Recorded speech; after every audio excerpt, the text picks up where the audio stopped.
અરવલ્લીના ભિલોડામાં હાથમતી પુલ પર ભારે વાહન બંધ રહેતા વાહન ચાલકોને હાલાકી ભોગવવાનો વારો આવ્યો છે. હાથમતી પુલમાં નબળાઈ ઊભી થતા ભારે વાહનો માટે બંધ કરાયો હતો. જાહેરનામાના 3 માસ બાદ હવે વેપારીઓની મુશ્કેલી વધી છે.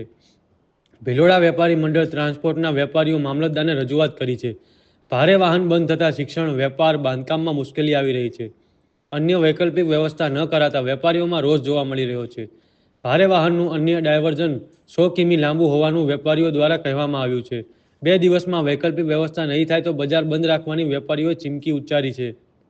ગઈકાલે જાહેરનામાની અવધિ પૂર્ણ થતાં ફરીથી 2 માસનો વધારો કરાયો હતો.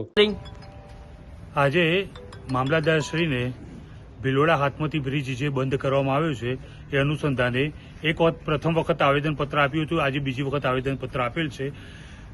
ભિલોડાની અંદર અત્યારે ટ્રાન્સપોર્ટેશનની ખૂબ મોટી સમસ્યા ઊભી થઈ છે. નાના મોટા બાળકોને બહાર ઊભા રહેવું પડે છે, બહારથી ચાલીને અહીંયા આવવું પડે છે. ટ્રાન્સપોર્ટેશનમાં રેતી, કપચી, સિમેન્ટ અને ઘર વખરીની સામગ્રી આ બધી વસ્તુઓમાં ત્યાંથી લાવવામાં બહુ તકલીફ ઊભી થઈ રહી છે.